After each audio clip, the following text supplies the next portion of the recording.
here today because we called for his immediate release. What the government provided thus far only establishes that the only basis they have to currently detaining him in the manner they did is his lawful speech. They cede that it is lawful speech. Today, we feel like we have a secondary win. We got an extension of a TRO, which maintains this court's jurisdiction. So, we intend on being back in 1 week's time to free Mohsen. I don't want people to lose hope. Stay positive and believe in the inevitability of justice. This hearing is part of the system of democracy. It prevents a tyrant from having unchecked power. I am in prison, but I'm not imprisoned. A system of democracy guarantees freedom of speech. Speaking of Palestine does not only qualify as freedom of speech, but it is also about our humanity. Yes! Keep the hope alive. I will see you under the sun. There are 12.1 million green card holders who are not citizens. If they say something that this administration disfavors, they could face the same fate as Mohsen. They could get picked up and placed in deportation, and in the meanwhile be arrested in the same way. Therefore, this case has great importance. Today, Mohsen has been arrested for his speech involving Palestine, but it could involve other speech that this administration may disfavor.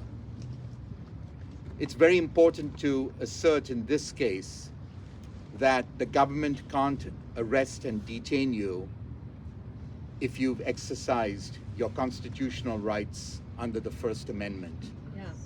We want to get him released to affirm this principle as soon as possible.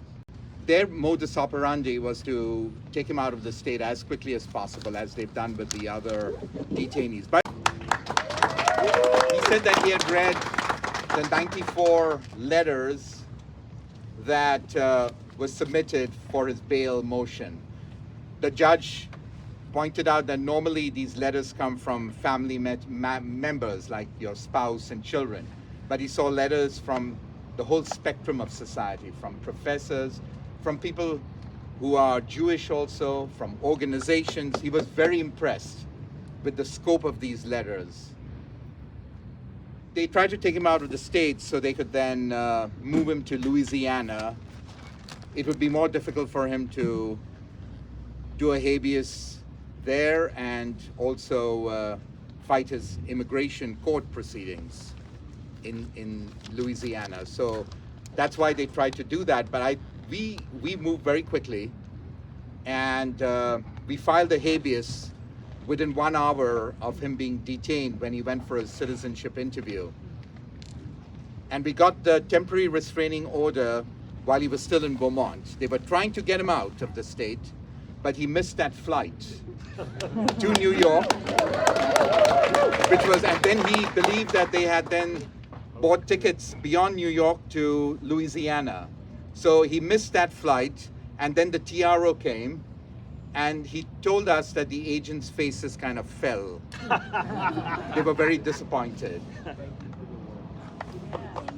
So we've kept him here, and we got 3 more months. So this was a victory. We are very hopeful that he will be released. And the key issue is, I think what the judge seemed to agree is that this court has jurisdiction to hear the bail motion. The government is trying very hard to argue that a federal court has no jurisdiction. It should be started in immigration court. There is a case in immigration court, but that will take years, by the time it goes to the Court of Appeals. So at least, the saving grace is that this judge accepted our argument that this court has jurisdiction to hear the bail motion and the habeas. It was for me personally, a huge disappointment that Mohsen was not released today. He must be released a week from today. I feel that there is a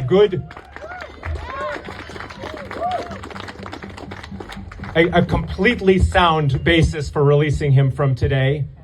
The government has presented absolutely nothing to justify not doing that.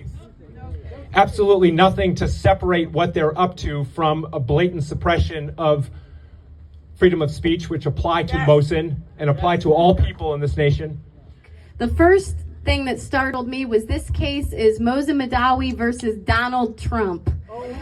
That was what we heard when we walked in, and that was just to start it off for you. We will be back here again next Wednesday.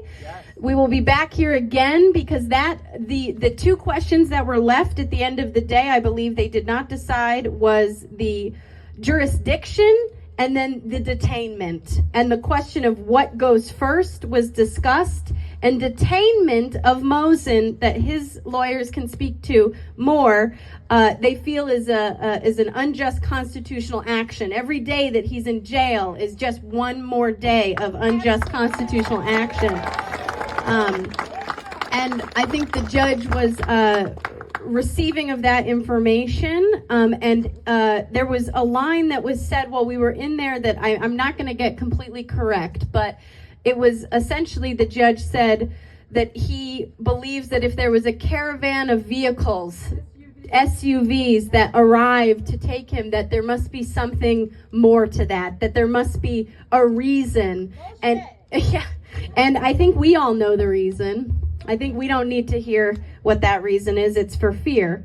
But what we will hear is next Monday, the government must provide the merits of why they have taken him.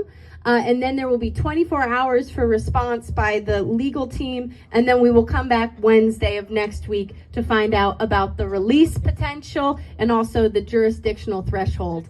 And if there's anyone else who has more clarity on that, again, not a lawyer, I had a notepad. Did they charge him? No charges. Yeah. No charges. We will not give up. He moved mountains to stop the genocide, and we will move mountains for you, Mohsen. We love you. Free Palestine. You give him hope, and he's expressed nothing but so much thanks for the strength that you all provide him. He is sitting in a jail cell for no reason other than his speech. And if we are all silenced because of that, then they win. So you please keep speaking. Do not let this deter you. Mohsen wants it, we want it, and we are here for you for your continued efforts. So thank you. Thank you for standing for Mohsen, and thank you for standing for the cause. Palestinians have rights too. Free Mohsen now! Free Mohsen now!